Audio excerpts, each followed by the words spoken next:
Olá pessoal, graça e paz em nome de Jesus, que Deus abençoe ricamente a cada um de vocês. Eu sou o pastor André Monteiro, pastor da Igreja Presbiteriana Mananciais e falo com muita alegria hoje aqui para vocês. Sou muito grato a Deus pelo convite, grato a vocês por esse convite e grato ao Senhor por poder desfrutar desse tempo aqui juntos com cada um de vocês.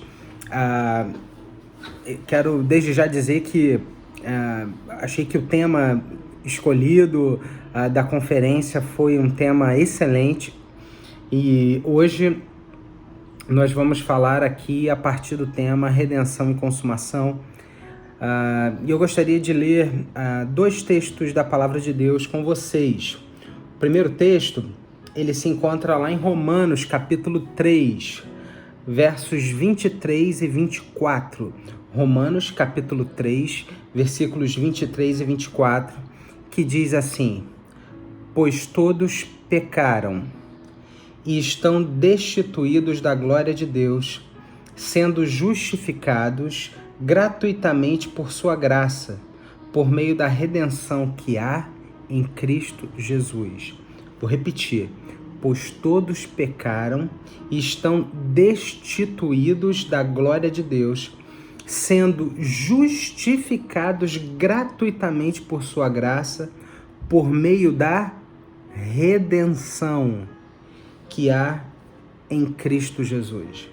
O segundo texto está lá em Efésios, capítulo 1, versos 13 e 14. Efésios, capítulo 1, versos 13 e 14, que diz assim: quando vocês ouviram e creram na palavra da verdade, o evangelho que os salvou, vocês foram selados em Cristo com o Espírito Santo da promessa, que é a garantia da vossa herança, da nossa herança, até a redenção daqueles que pertencem a Deus, para o louvor da sua glória.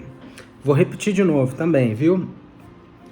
Quando vocês ouviram e creram na palavra da verdade, o evangelho que os salvou, vocês foram selados em Cristo com o Espírito Santo da promessa, que é a garantia da nossa herança até a redenção daqueles que pertencem a Deus, para o louvor da sua glória.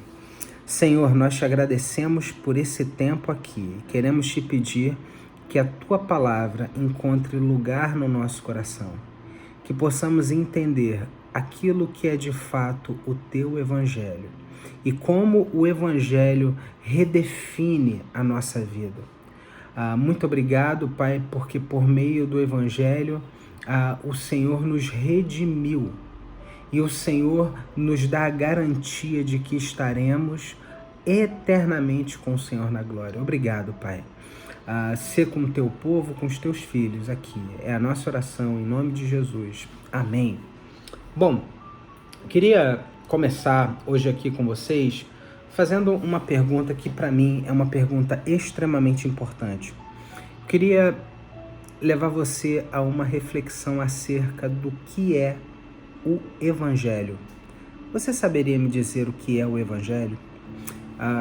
Vou dar um exemplo aqui para vocês. Eu faço discipulado com novos convertidos e com pessoas que chegam lá na igreja vindo de outras igrejas evangélicas e tal. Então, eu geralmente chamo para essas pessoas sentarem comigo no gabinete e em uns 12 encontros a gente vai estudar a Bíblia junto e eu faço um discipulado com essas pessoas. Nesse processo de discipulado acontece uma coisa muito interessante. Eu pergunto algumas coisas que são elementares, como quem é Jesus para você, quem é Deus. E é interessante porque pessoas que vieram de outras igrejas e até mesmo presbiterianos muitas vezes têm dificuldade enorme de responder coisas que são muito simples. Outro dia eu perguntei para uma moça: quem é Jesus para você? A moça começou a rir e ela suava. Ela falava assim: pastor, Jesus é tudo para mim. na janela da minha sala dá para uma árvore bonita, frondosa, assim. Eu falei para ela assim, Jesus é uma árvore? Aí ela falou assim, não, pastor, Jesus não é uma árvore. Eu falei, então ok, Jesus não é tudo para nós. Quem é Jesus para você? E hoje eu queria levar você a essa reflexão acerca do Evangelho. O que é o Evangelho? Nossa cabeça é como um paraquedas, né? Ela funciona se estiver aberta. Queria que você tentasse abrir sua mente agora e refletir a respeito disso. O que é o Evangelho? Eu posso dar algumas definições aqui complexas. A gente pode olhar para a Bíblia e também extrair algumas definições. A Bíblia fala que o Evangelho é o poder de Deus, mas de maneira prática, assim, usando as nossas próprias palavras, o que seria o Evangelho? Bom, eu queria trazer uma definição aqui para vocês que eu entendo que é simples, mas que consegue traduzir o que é o Evangelho. Deus, ele veio ao mundo na pessoa de Jesus Cristo para nos dar a salvação que nós não conseguimos obter por nós mesmos. Vou repetir. Deus veio ao mundo na pessoa de Jesus Cristo para dar a salvação que nós não conseguimos obter por nós mesmos. Então, a palavra evangelho, ela é uma palavra altamente importante no Novo Testamento.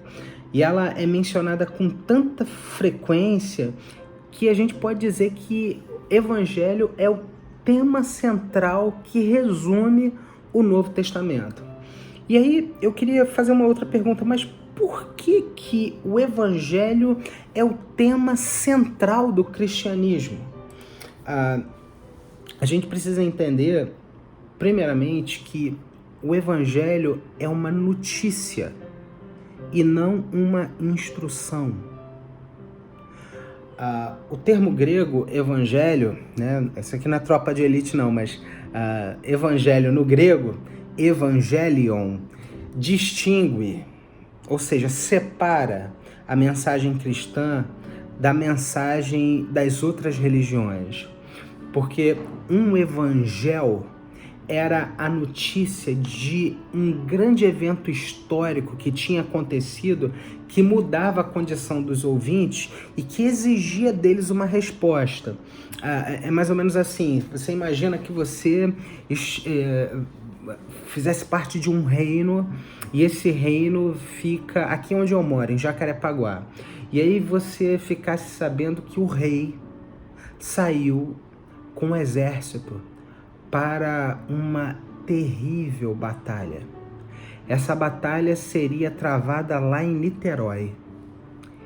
E aí, tipo Game of Thrones, chega um corvo com uma notícia, um papelzinho amarrado na perna, e o corvo chega até nós aqui com a notícia. E aí o arauto do nosso reino, ele pega aquela notícia, abre a notícia que estava presa ali na perninha do corvo, e aí ele lê assim: o nosso rei ganhou aquela terrível batalha em Niterói. Como que você ficaria? As pessoas ficariam assim: uau! O nosso rei ganhou a batalha! Uau, que fantástico! Um evangelho era isso. Era uma notícia de algo fantástico que tinha acontecido.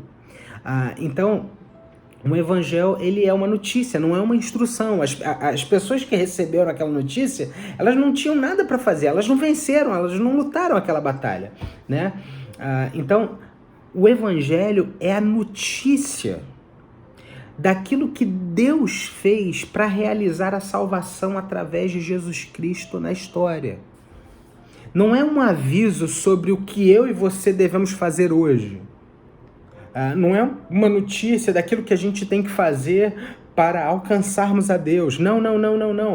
É a notícia daquilo que Deus fez para nos alcançar. Então, para resumir, nós não conquistamos a salvação. Nós recebemos a salvação. E aí você precisa entender que o Evangelho ele tem a ver com aceitação pela graça. Nós fomos aceitos pela graça de Deus em Cristo Jesus. Ou seja, Jesus ele viveu a vida que nós deveríamos viver. Ele pagou a pena pela dívida que nós deveríamos ter pago, pela nossa vida de pecado, pela nossa realidade no passado. E a gente pode ter a certeza, e aí olha como o Evangelho ele aponta para uma realidade de consumação, que Jesus completará a sua obra, destruindo o domínio do pecado. Então, entenda, o Evangelho ele aponta para essa realidade da redenção. Deus em Cristo me aceitou por meio da sua graça, mas o Evangelho também aponta para uma esperança futura, onde o Senhor vai restaurar todas as coisas e consumar absolutamente tudo. Então, a gente precisa... Eu queria citar para vocês uma frase de um autor que eu gosto muito, chamado Leslie Newbegin. Ele diz o seguinte: nós somos mais pecadores do que pensamos, mas somos mais amados e aceitos do que imaginamos. E tudo isso de uma só vez. Evangelho é aceitação pela graça.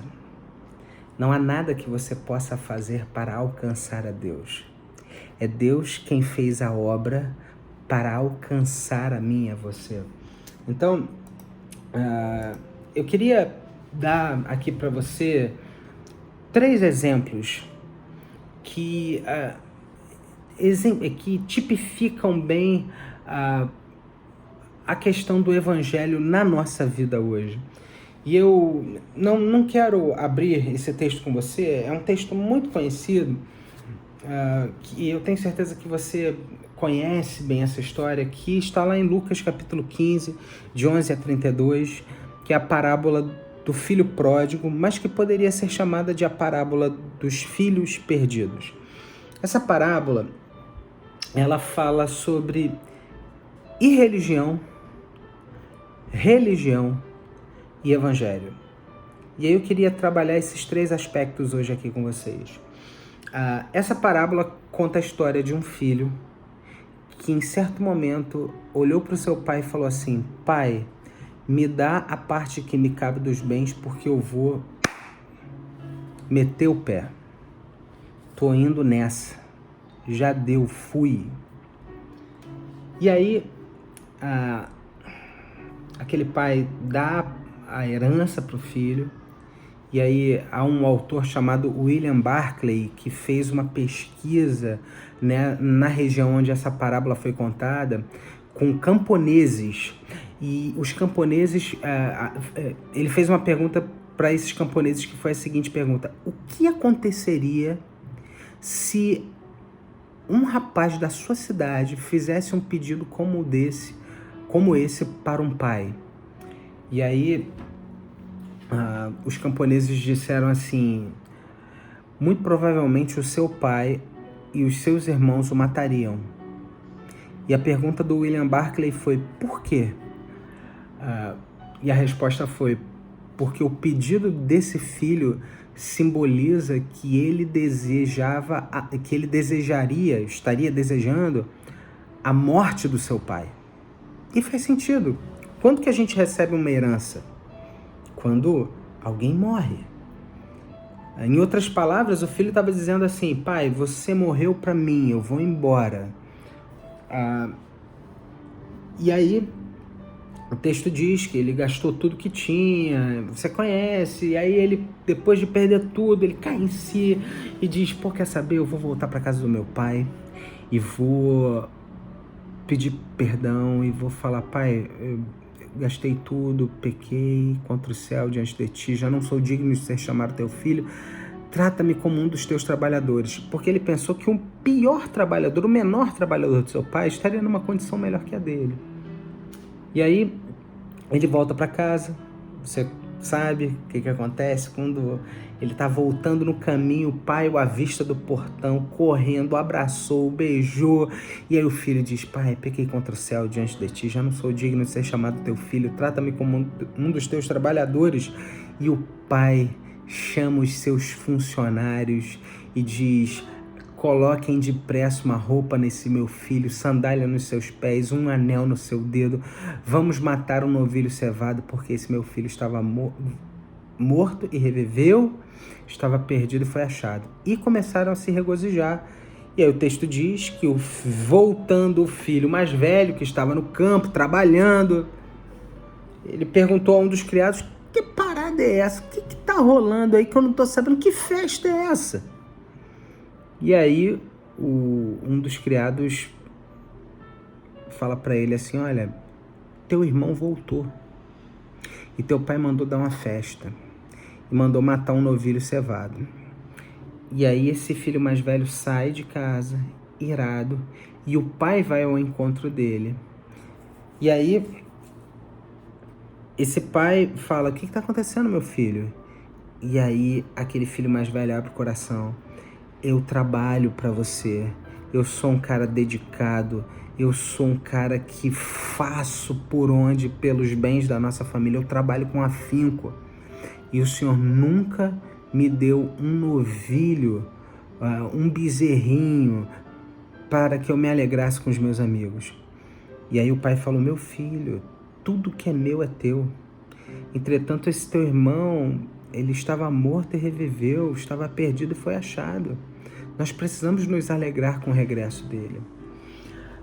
Então, eu queria que você entendesse aqui que o Evangelho, ele é totalmente diferente da irreligião e da religião.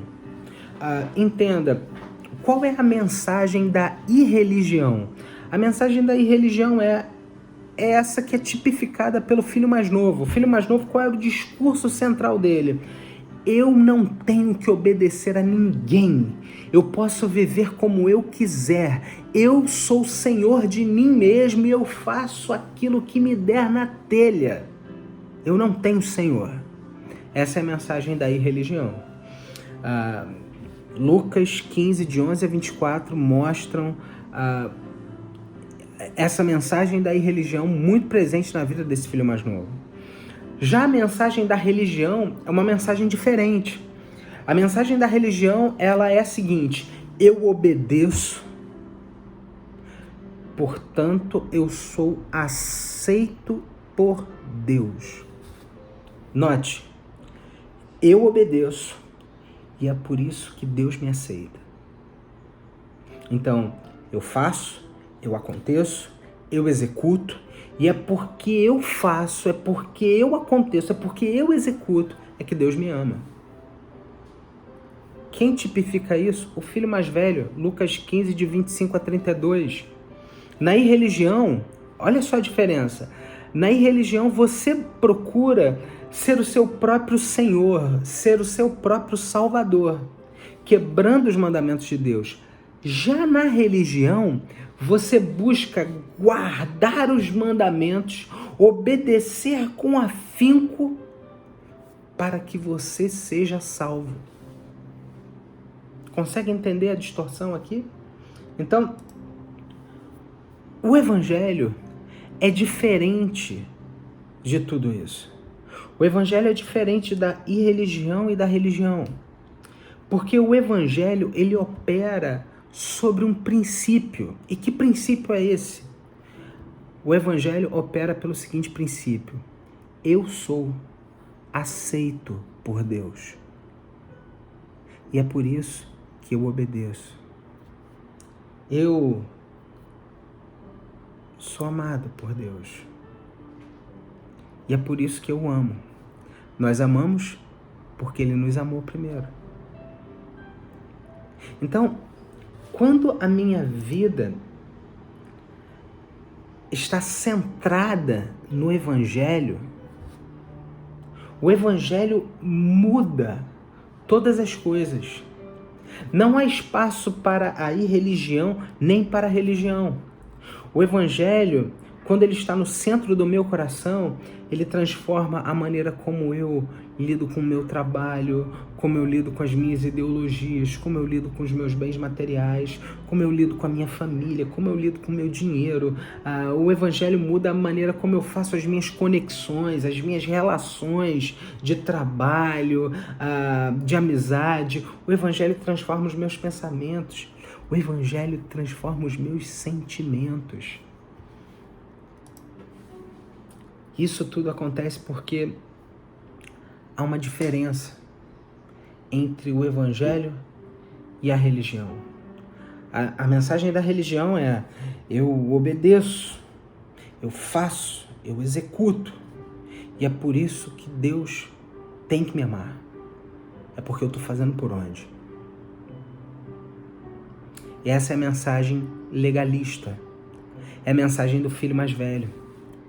Já o Evangelho, ele opera de uma maneira completamente diferente. O Evangelho diz: olha, eu sou aceito por Deus através de Cristo Jesus, e é por isso que eu obedeço. Uma pessoa centrada no Evangelho, ela pensa dessa forma: Cristo me amou, e é por isso que eu vivo para Ele. O Senhor enviou o seu Filho para morrer por mim, e é porque o Jesus me salvou, é que eu vivo para Ele. Essa é a mensagem do filho humilde e perdoado, o filho mais novo. Então, eu queria dizer para você uma coisa muito importante. Nós que experimentamos essa redenção de Cristo Jesus, a gente precisa tomar muito cuidado para não retrocedermos aos princípios da religião. Qual é o princípio da religião? Eu obedeço, por isso eu sou aceito. E aí vem a pergunta, porque talvez você esteja falando assim: olha, André, eu faço muitas coisas porque eu quero de alguma maneira agradar a Deus. Eu me preocupo demais em fazer as coisas para Deus, porque eu acho que de alguma maneira assim eu serei abençoado. Entenda, você é uma pessoa abençoado e abençoada por Deus. E não é porque você crê e entende o que é o Evangelho que você tem uma carta para você não viver para Deus e para você fazer o que você quiser da sua vida, não. Lembre-se, esses são os princípios da irreligião, onde você é senhor de si mesmo. Onde você não tem um salvador, você é o seu salvador. Nós que fomos salvos por Jesus, nós o temos por Rei e Senhor da nossa vida. E aí eu pergunto: como vive uma pessoa que é conduzida dia após dia por Jesus? Esse é o ponto. E aí eu pergunto para você: mas como que nós mudamos e transformamos essa inclinação do nosso coração, que volta e meia tende a nos dizer assim: olha, você precisa obedecer para você ser aceito por Deus, que é a inclinação da religião? Como que a gente pode mudar isso daí? A gente não pode fazer isso por meio de um esforço. Eu vou negar o que é mal, eu não vou buscar o mal, eu vou me abduzir do mal. Cara, o seu coração volta e meia vai ser chamado para isso. Eu não posso zelar por uma conduta, ou seja, eu não vou mudar o meu coração através de um moralismo. Eu vou viver uma vida ilibada, eu vou ser um cara que vou zelar pela minha imagem, eu vou na rua mostrar para todo mundo que eu sou um cara diferente. Não é através de uma vida moral exemplar e ilibada que você transforma o seu coração. Também, você não mudará o seu coração através de uma meritocracia. Ou seja, eu vou aprender os princípios bíblicos com afinco e vou tratar de cumpri-los à risca. Entenda, não é isso que transforma o seu coração. Como que a gente pode transformar o nosso coração? A gente precisa aprender a identificar aquilo que orienta o nosso coração. Existem coisas que têm orientado a nossa vida, coisas que nós amamos e que orientam as nossas escolhas, coisas que estão aqui dentro, num patamar mais abaixo, que não é visto com tanta clareza pelas pessoas e às vezes até mesmo por nós. A gente precisa ir lá no fundo do nosso coração e entender quais são as motivações, aquilo que dirige de fato as minhas escolhas e a minha vida. E aí, eu queria dizer para você uma frase do pastor Tim Keller que eu acho muito interessante. Ele diz assim: pecado não é simplesmente fazer coisas ruins. Pecado é colocar as coisas boas no lugar de Deus. Consegue entender? Que pecado não é só fazer coisas ruins, mas é muitas vezes você se deixar ser conduzido por coisas que são boas para você. Como um celular. O celular não é uma coisa boa? É boa, mas às vezes você gasta mais tempo no celular com a sua família do que com a sua família. Às vezes você deixa de fazer coisas que são importantes para você porque você está envolvido com coisas que são boas, mas que você está se envolvendo demais com elas. Então, o nosso coração só mudará quando nós usarmos o Evangelho para transformar as narrativas ocultas do nosso coração. E aí a gente precisa se perguntar: quais são as prioridades que eu tenho na minha vida? Quais são as falsas verdades que eu tenho? Quais são as coisas que me dão mais prazer? Quais são as coisas que afagam o meu ego e que eu adoro ouvir, que me deixam muito orgulhoso? Qual é o meu centro de adoração, o lugar onde eu me volto mais de todo o meu coração? Muitas vezes a gente se utiliza de métodos que são insuficientes para mudar o nosso coração, como apelar para a moralidade, ou seja, querer aparecer para os outros que eu sou bom. Deixa eu falar uma coisa para você. Nas igrejas existem muitas pessoas assim. O cara parece ser uma pessoa boa e você olha assim: caramba, aquela pessoa é um exemplo. Mas dentro de casa ele é um péssimo esposo, uma péssima esposa, um péssimo pai, um péssimo filho, mãe, filha. Por quê? Porque ele zela por uma vida moral ilibada. O cara tá passando por um problema, um perrengue enorme, mas ele não fala nada pra ninguém. Ninguém sabe, ninguém ora por ele. Sabe por quê? Porque ele esconde aquilo, porque ele não pode mostrar um problema que ele tem que mostrar uma moral ilibada. Você nunca vai transformar o seu coração por uma autodisciplina ou por obedecer princípios bíblicos como obrigação.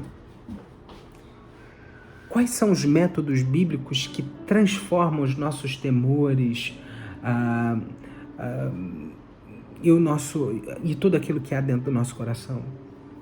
O método bíblico é só a gente olhar, por exemplo, para o Evangelho, porque o Evangelho ele nos ensina, ele treina, disciplina no processo de mudança. Tito, capítulo 2, versos 11 e 12, depois você lê com calma aí, Tito 2, 11 e 12, você vai ver que o Evangelho nos educa para a justiça de Deus. A gente precisa substituir os afetos do nosso coração. Quais são as coisas boas que você tem amado mais do que a Deus? Quais são os objetos de adoração do seu coração? Você precisa desalojar os ídolos ocultos do seu coração. O Evangelho vai te ensinar a desalojar os ídolos ocultos do seu coração. E aí a gente chegou aonde eu queria chegar. A vida cristã, conforme a gente caminha com Jesus, chega um momento da nossa vida que a gente começa a passar por um divisor de águas. O Senhor Jesus faz com a gente, assim, sabe a ação do Espírito dele no nosso coração? Sabe quando a gente vai abrindo uma tangerina e a gente tira uma casca, depois a gente tira outra casca, depois a gente tira outra casca? O Senhor Jesus, quando está diante de nós e trabalhando e falando com a gente, Ele vai limpando o nosso coração e a nossa vida e vai mostrando para nós aquilo que é um ídolo oculto e que tem orientado a nossa vida. E Ele nos pergunta: é a isso que você vai seguir ou você vai me seguir? E aí eu queria fazer para você algumas perguntas que podem te ajudar a identificar os ídolos do seu coração. Qual é o seu pior pesadelo? O que te causa mais preocupação? O que, se você falhar ou perder, te faria sentir sem vontade sequer de viver? O que hoje, se desse errado na sua vida, te faria perder a vontade de viver? O que te faz seguir em frente? Para onde você apela quando tudo dá errado? Qual recurso que você utiliza quando as coisas ficam muito difíceis na sua vida? Em que você pensa com mais facilidade? Aonde vai a sua mente quando você está com tempo livre? Com o que você mais se preocupa? Que oração não respondida hoje te faria dar as costas para Deus?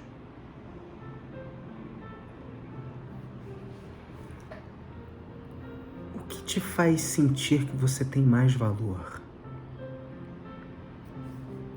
O que produz um orgulho enorme dentro de você?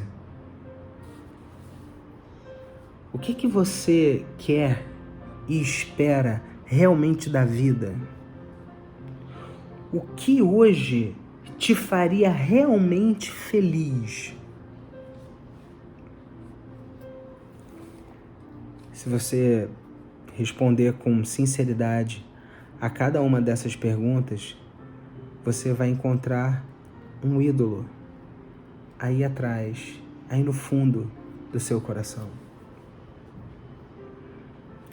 Talvez valesse a pena você hoje, ao refletir sobre a sua redenção e a consumação de todas as coisas, você hoje dar um passo atrás e olhar para dentro de você e reconhecer quais são os ídolos que eu preciso desalojar da minha vida hoje. Porque a gente lê um texto aqui que diz: pois todos pecaram, estão destituídos da glória de Deus, sendo justificados gratuitamente por sua graça, por meio da redenção que há em Cristo Jesus. A gente leu também em Efésios 1, 13 e 14, que quando vocês ouviram e creram na palavra da verdade, o evangelho que os salvou, vocês foram selados em Cristo com o Espírito Santo da promessa, que é a garantia da nossa herança até a redenção daqueles que pertencem a Deus para o louvor da sua glória. Note, Deus, Ele começou a fazer uma obra na sua vida e Ele te selou com o Espírito Santo da promessa. O Espírito Santo de Deus habita dentro de você. E ao ouvir uma palavra como essa, é fato que o Espírito Santo nos mostra coisas que precisam ser mudadas na nossa vida.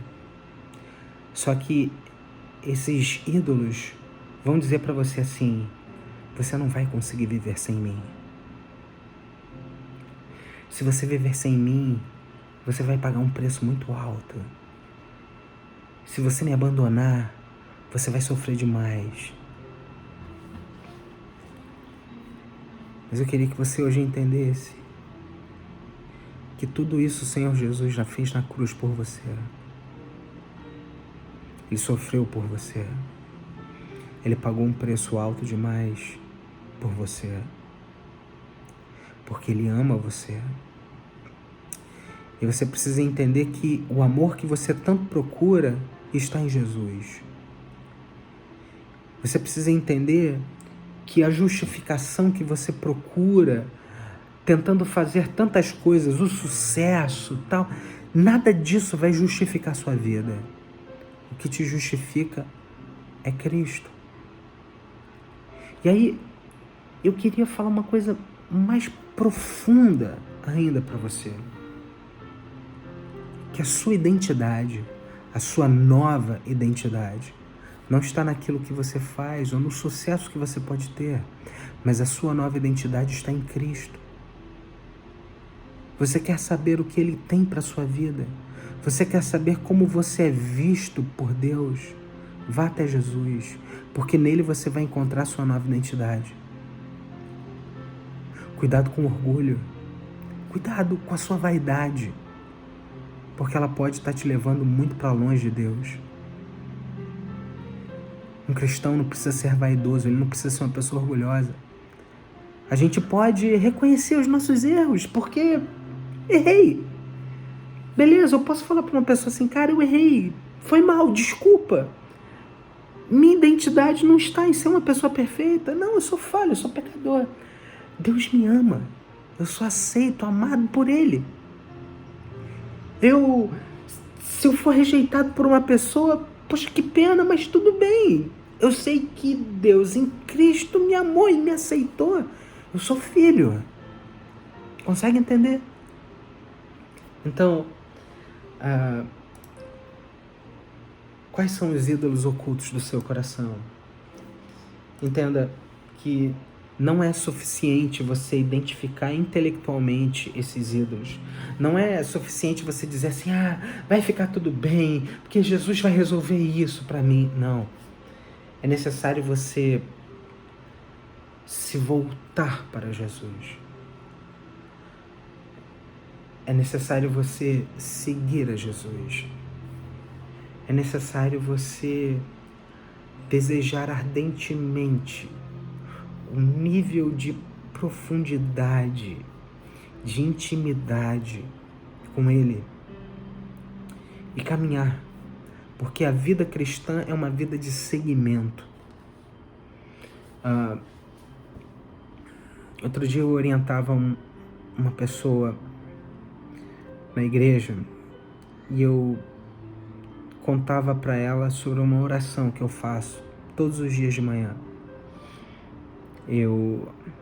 Ao me levantar da cama e encostar meus pés no chão, eu faço a minha oração e eu geralmente pergunto: Senhor Jesus, para onde o Senhor irá hoje? Eu quero te seguir.